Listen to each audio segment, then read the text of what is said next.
Young, this is quite a ticket you have here. I see you've been on an extensive trip. Africa, Europe, and even Israel. Yes, it's a trip I'll never forget. We visited many wonderful places, none more interesting than Israel. Thank you, Mr. Young. Israel, that is interesting. We're hearing a great deal about that new country these days. By the way, my name is Muntz. Muntz.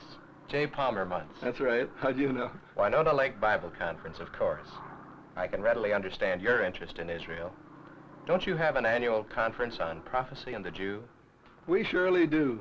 Bible students from all over America gather each year at Winona Lake to discuss the significance of current events relating to Israel, especially as these developments are presaged in Bible prophecy. But frankly, our primary desire is to reach Jews all over the world with the truth that Jesus of Nazareth is their promised Messiah. Israel certainly is a fertile field for Christian missionary activity. By the way, what was your reason for going to Israel? My reason for going to the Holy Land was the same as that of countless other Christians who, for centuries past, have gone there to see with their own eyes the land where Jesus lived and died. Would you mind telling me all about it?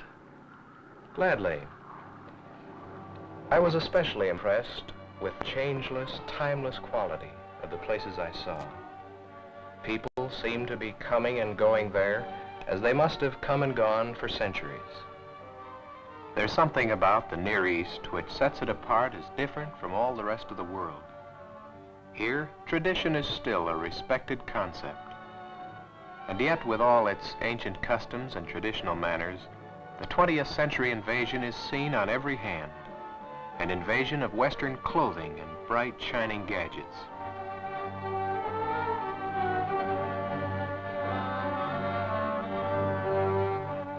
Ancient streets, which have for centuries known only Eastern ways, are now looking out on a strange new world. A world of begrudging acceptance of concepts both new and foreign. One cannot help but sense an indifference here to the modern tempo of Western life. A leisurely, casual pattern of activity is seen on every hand. An unhurried pace. A prosaic outlook bordering on fatalism.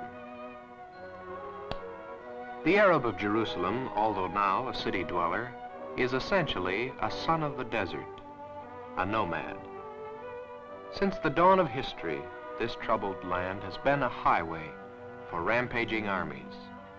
Egyptians sweeping to the north, the Medes and the Persians from the east, Greeks and Romans from the west, Napoleon, General Allenby. Since it was strategically located on the main overland route from the north to the south, most of these military leaders considered Palestine not so much as a prize in itself, but rather as a means to an end.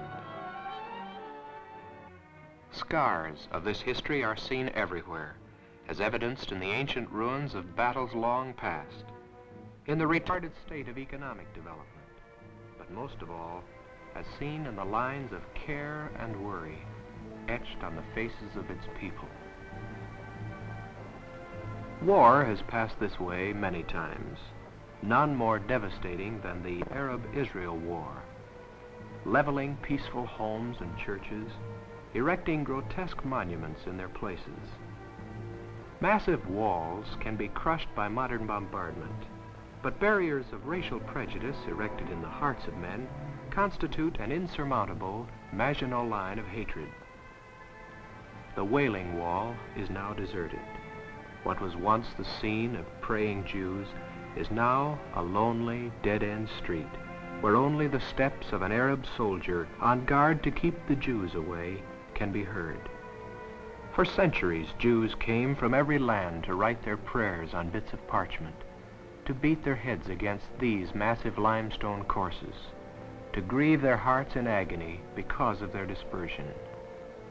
Many are the Jews who have wailed here anticipating the Messiah's coming, praying for that day when the chosen one of Israel, David's son, would redeem the nation. Jerusalem. Never to be forgotten is the thrill of passing through Bethany and over the shoulder of the Mount of Olives. There it is, spread out before you. One of the oldest cities in the world, and to the student of Bible lands, easily the most important.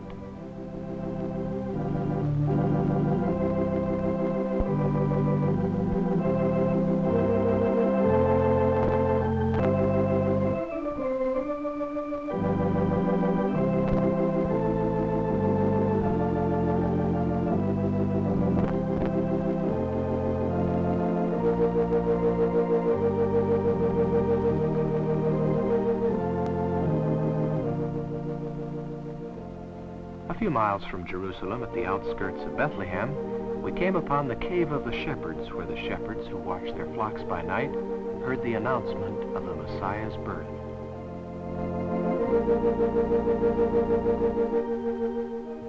The Church of the Nativity is enshrined in our minds as the site of the Savior's birth. At the tiny entrance to the church, we thought of the words of Jesus. Behold, I stand at the door and knock. If any man hear my voice and will open the door, I will come in unto him, and will sup with him, and he with me. One of the high points of our trip was seeing the ancient earthen pottery in the home of Professor Sukenik, in which the famous Dead Sea Scrolls of the book of Isaiah were discovered. These seldom photographed manuscripts, which were recently discovered, are the oldest Hebrew manuscripts of the Old Testament extant, reputed to have been in existence several hundred years before the time of Christ. Of outstanding archaeological value, the Isaiah scrolls establish beyond any question that one man was, under inspiration of God, the author of that major prophetic work. Professor Sukenik translated for us from the original Hebrew Isaiah's description of the suffering servant who carried our sorrows, was bruised for our iniquities. How natural to go from Isaiah to the place of the skull, to Calvary itself, to that site which is accepted by most evangelical scholars as the authentic place of the crucifixion of our Lord.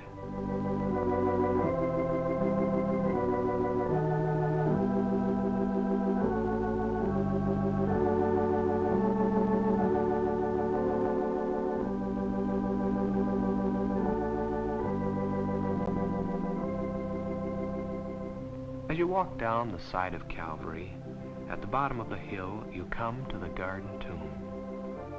Here one must pause to read the words of Matthew, describing the glory of that first Easter morning when the angel of the Lord descended from heaven, rolled back the stone from the door, saying, Fear not, ye, he is not here, for he is risen, as he said.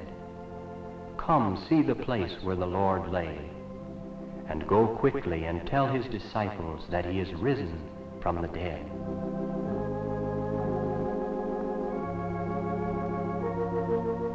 From the garden tomb, we went to the Mount of Olives, which dominates Jerusalem on the east. It thrilled us to stand there and read these words from the Acts. Ye men of Galilee, why stand ye gazing up into heaven? This same Jesus, which is taken up from you into heaven, shall so come in like manner as ye have seen him go into heaven. Shall so come in like manner. These words, like the tolling of a bell, keep ringing in my ears. Since returning from the Holy Land, I've been unable to forget them. I sincerely believe they are the most important words in the world. Speaking of the second coming of Christ, you might be interested in an article I've just been reading in Christian Life magazine, in which the editors have reiterated the idea that perhaps we have only a short time left before the end of this age. I've been a student of Bible prophecy for years, and have been especially interested in those signs of the end time relating to the nation of Israel. Did you see anything in the Holy Land which would indicate a possible fulfillment of prophecy? Yes, I certainly did. In fact, I returned from the Holy Land with an altogether different feeling than I expected to have. Visiting the historic shrines of Christianity was, of course, of great interest and blessing. but I was equally impressed with the things that are occurring in that land today. Events unfolding in Israel before our very eyes. As you look out over the New Jerusalem, after crossing the 50 yards from the Arab-held Old Jerusalem through the famous Mandelbaum Gate, you'll be impressed with a marked contrast between two civilizations living side by side, yet centuries apart in character. In contrast with the 10th century Arab world, with its primitive housing, shops, and transportation, we have modern Jewish Jerusalem. Commerce and trade, business activities of every sort, architecture reflecting all the advantages of contemporary design and utility, shops catering to all the desires of Western living. Women of Israel find the window displays of Zion Square as irresistible as American women on Fifth Avenue. The traffic problems peculiar to city life in the Western world have invaded even the Holy City. And of course, Tel Aviv, the hill of eternal spring. For a number of years, the only truly Jewish city in the world, now one of the fastest growing metropolitan areas in all of the East.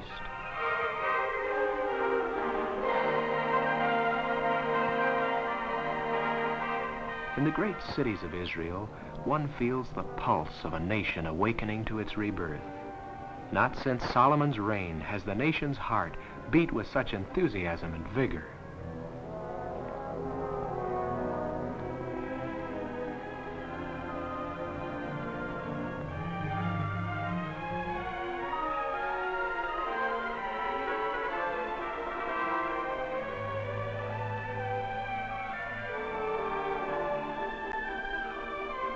Standing in front of the Knesset building, which houses the national legislature, I realized that for the first time in over 2,000 years, Israel is a nation again. She has written her own constitution, coins her own currency, and the shield of David proudly hails her freedom. The menorah, the 7-branched candlestick of Solomon's temple, now adorns the legislative house. On every hand, the ancient symbols fit into the modern setting. The sheaf of wheat, suggesting the continuance of Israel's seed. Perhaps you also will think of Isaiah 1:7. For the vineyard of the Lord of hosts is the house of Israel. And again you will see the fig tree being used as a national symbol. Now learn a parable of the fig tree. When his branch is yet tender and putteth forth leaves, ye know that summer is nigh. So likewise ye, when ye shall see all these things, know that it is near, even at the doors.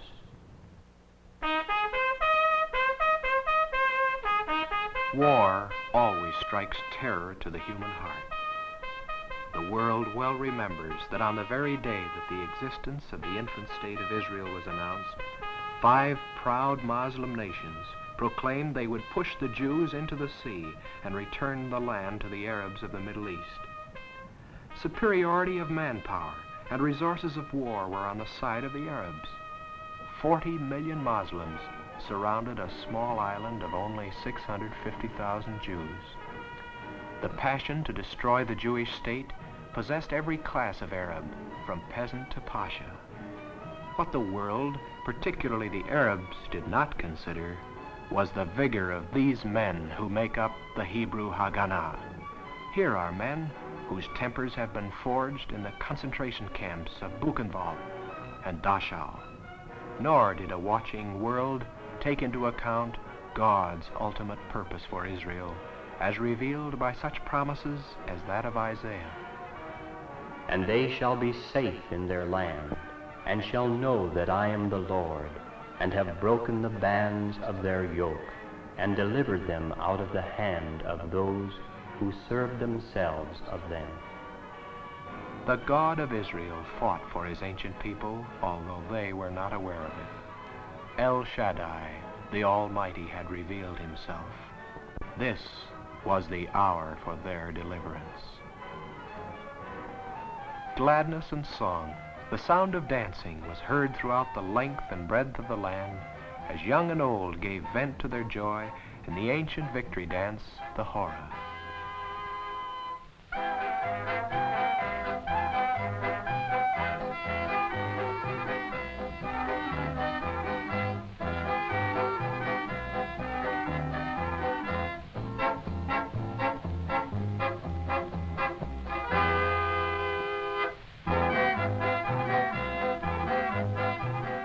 The existence of the new state of Israel owes much to an army of men, women, and children, valiant heroes, the evidence of whose sacrifices are seen in every part of the land. If I forget Jerusalem, let my right hand forget her cunning. Grim relics of trucks, tanks, and other military equipment are left alongside the highways as a perpetual reminder of a courageous people who have won a monumental victory. Over the Knesset building, where the Jewish parliament meets in legislative session, there is a flag, the first Jewish flag in modern history. It was Isaiah who wrote, "He shall set up an ensign for the nations." Here is a democracy with its own president now. One day it will have a divine king. Within the political and religious framework of the new state of Israel, there are many devoutly Orthodox Jews, keenly conscious of their ancient heritage, dating back over 4,000 years. This Orthodox Jewish segment of the Israeli population controls in many elections the actual balance of power, and is campaigning for a stricter application of the Mosaic Law. It is deeply significant that prayer is offered daily throughout the land for the coming of the Messiah. Children of Orthodox parents are being raised in the ancient Hebrew tradition, and at an early age are learning again the ancient promises of the prophets who spoke of the Messiah of Israel.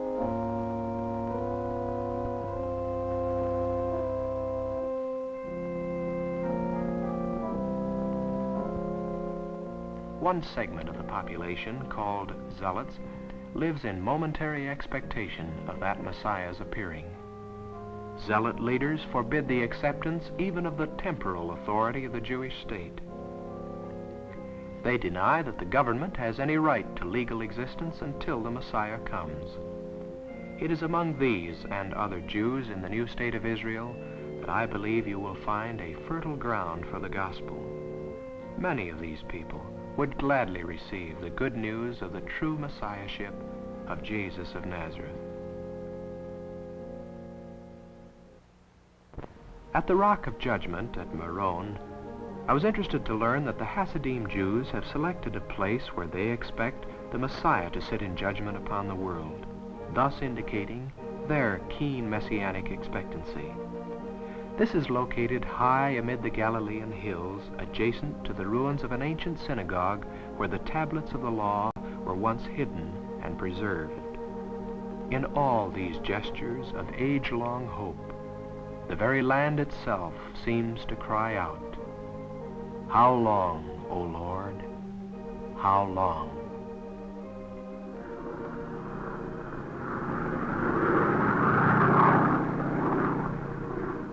Well, this messianic consciousness on the part of the nation of Israel is certainly very interesting to those who are students of Bible prophecy.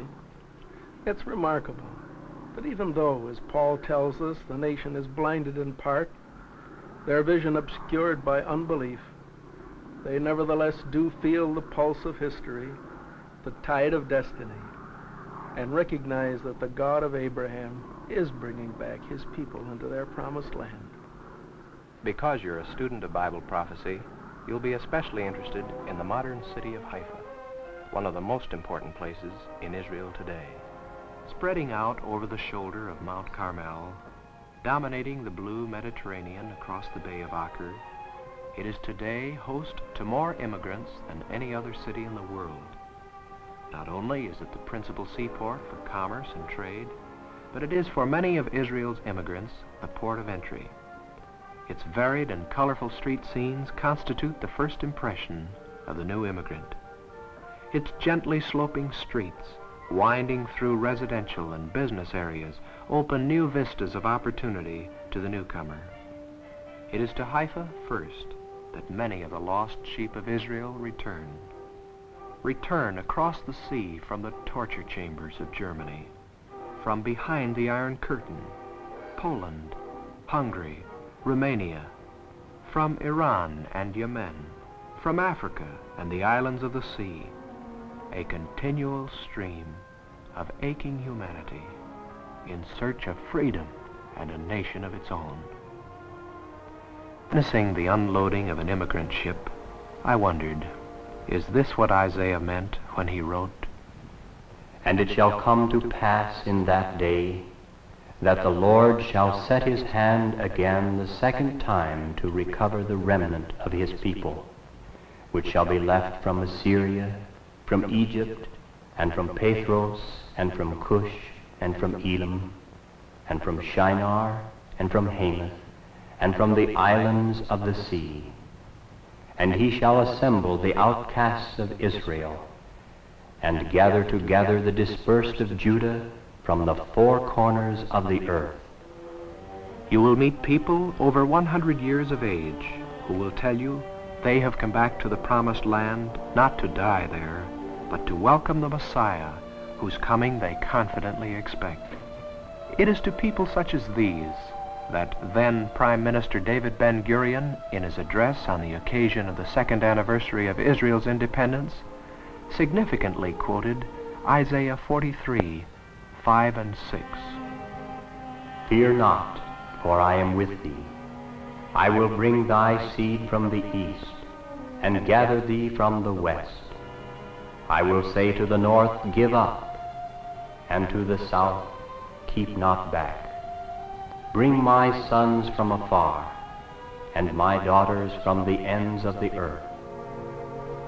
In the first 20 months of its existence, the new state of Israel absorbed approximately 250,000 immigrants into its economy, which, on a percentage basis of the population, would be equivalent to 55 million in the United States.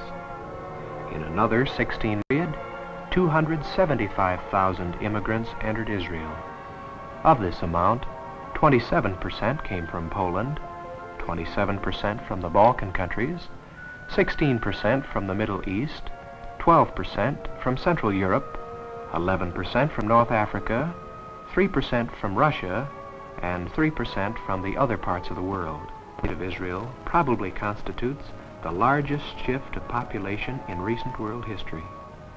This phenomenal return of a dispersed people, so frequently alluded to in the Bible, should challenge every Christian to search the Scriptures anew and to note what is happening about him in the world of prophecy. It is not for me that which is happening in Israel constitutes a fulfillment of Bible prophecy. I am simply reporting to you what I have seen and heard. Certainly, however, no one can afford entirely to ignore these things. These happenings in Israel are thought-provoking enough to cause the Bible student also to ask the question, "How long, O Lord, how long?"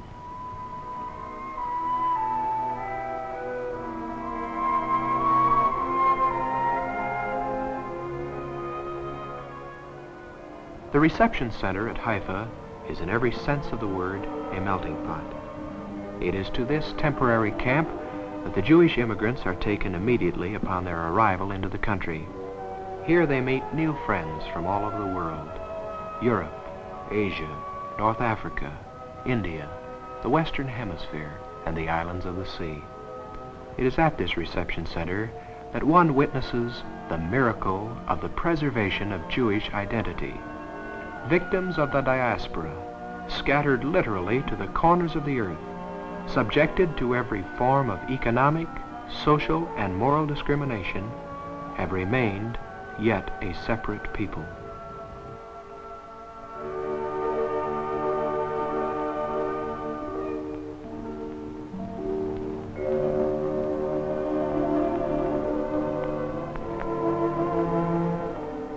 It was prophesied of this long ago. "Behold, a people dwelling alone. They shall not be numbered among the Gentiles." For many of these people, a friendly handshake, is an unbelievable kindness. To all, there is the happy confidence that no ghetto awaits them here, that no police state will victimize their lives.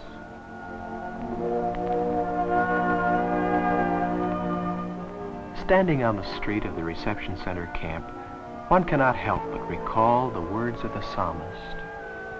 He gathereth together the outcasts of Israel. The desert shall rejoice and blossom as the rose. The wilderness and the solitary place shall become a pool, and the thirsty land springs of water. The sterile soil, which has long been regarded as utterly worthless for agricultural purposes, is now the scene of lovely citrus groves and flourishing gardens. Where cactus formerly grew, vegetable gardens now abound. Where thorns and thistles once held sway, the lilies of the valley bloom again. When I asked one of the farmers the secret of all this, he replied, "Work, water, and a love for the land." Of work I saw plenty, back-breaking work, painstaking labor in rock-strewn fields, work with primitive tools, as especially found among the Arab citizens of the infant state who are reluctant to adopt the more modern agricultural methods as employed by the Jewish immigrants. The work is carried on with whatever tools are at hand, but always you find that rare devotion to a sacred task, work. Barren rock is being removed from hillsides. It is this simple ingredient, so despised by much of the world today, human labor, which is literally changing the face of this ancient land. Israelites of every age and both sexes are called upon to do their part in the task of reclaiming the land. Young trees are patiently planted and nursed along in a manner suggestive of the words of Ezekiel. This land that was desolate is become like the Garden of Eden, and the waste and desolate and ruined cities are become fenced and inhabited.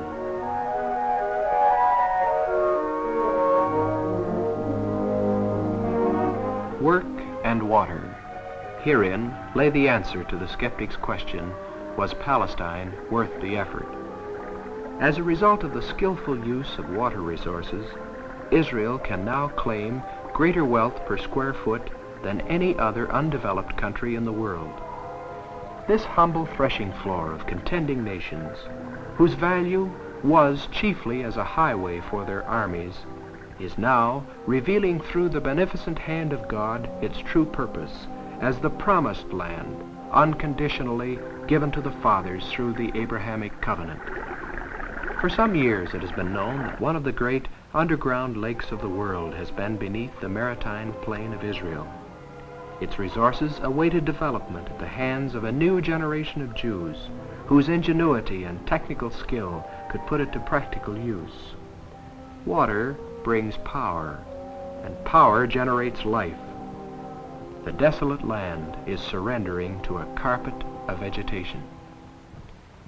Israel is a study in contrasts. In the heart of a modern semi-industrial land, we have one of the oldest cities of the world, Acre, with a nomadic Arab population enjoying a traditional medieval leisure. This struggle between the Arab sons of Ishmael and the Israeli sons of Isaac continues unresolved. The fact that the old city of Jerusalem is still under Arab control, and that every nation is permitted entry there except the Jews, reminds us of the prophecy of Luke. And Jerusalem shall be trodden down of the Gentiles, until the times of the Gentiles shall be fulfilled. Scriptures predicted that the city of Jerusalem would expand and enlarge, spreading out to the south and to the west, and finally to the north, but at no time to the east. Today, Jewish suburbs surround the old Arab quarters on every side, but to the east.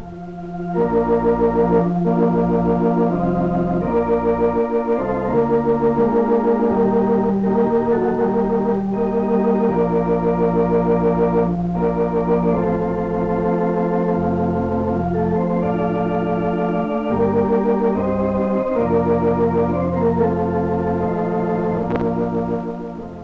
the east, a cemetery of Jehoshaphat bears silent testimony to that prophecy. In tradition claims that Jesus passed through the Golden Gate of the Eastern Wall on his way into Jerusalem on Palm Sunday. This gate has been sealed shut for centuries, but it is believed in Jerusalem that on the day that the Messiah returns to judge the nations, the gate will be reopened, and he will pass through it, returning to the city.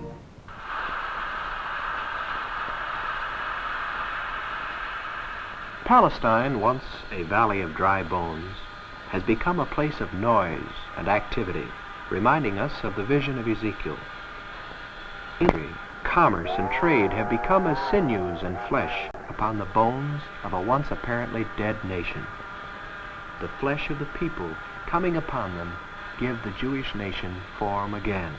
Miniature Pittsburghs are springing up in the heart of industrial Galilee. Electric power, so vital to industry, is once again available to keep factory output at its maximum. Do we not have here everything but the spiritual resurrection spoken of by the prophet? Are we not but awaiting the breath of God to bring to fulfillment Ezekiel's prophecy of the valley of dry bones? In the very shadows of the ruins of ancient villages, modern prefabricated houses are going up. Also, as foretold by the prophet Ezekiel, the waste cities are being built up before our very eyes. Construction work, farming, forestry, and agriculture all support this new expression of life.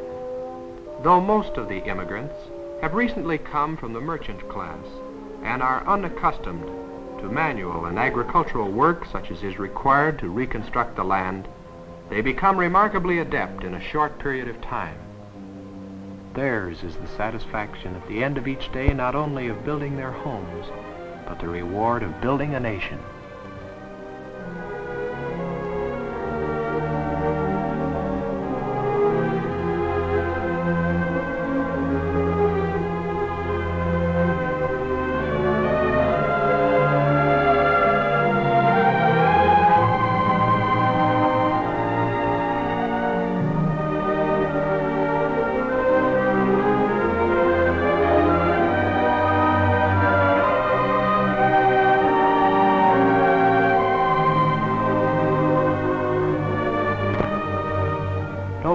Fearful at the end of the day, children confidently await Dad's return. Onward they come, for saith the Lord, Behold, I will bring them from the north country, and gather them from the coasts of the earth, and with them the blind and the lame, the woman with child, and her that travaileth with child together. A great company of them shall return thither.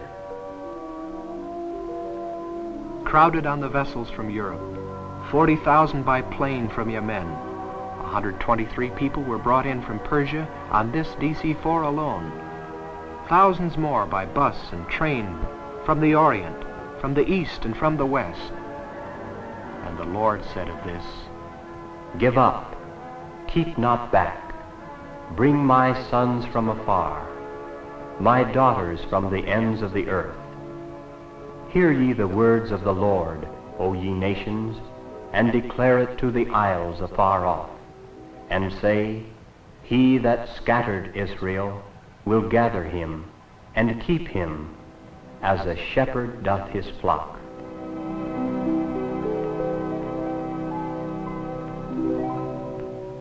World attention is focused on Israel today. World capitals are keenly aware of the international significance of what is transpiring in that tiny land. Metropolitan London, cosmopolitan Paris, as well as Rome, all are watching Israel today. I wonder if Christians are as keenly conscious of the import of recent events in Israel in the light of prophecy. Students of Bible prophecy have long believed that which happens in Israel points the way to the return of the Lord Jesus Christ.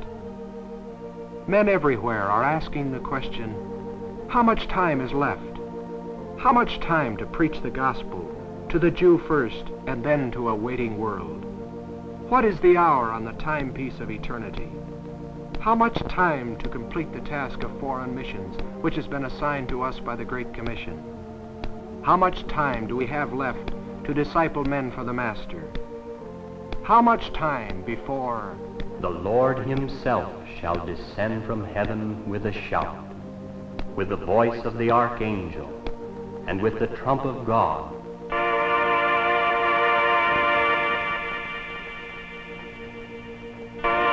And the dead in Christ shall rise first.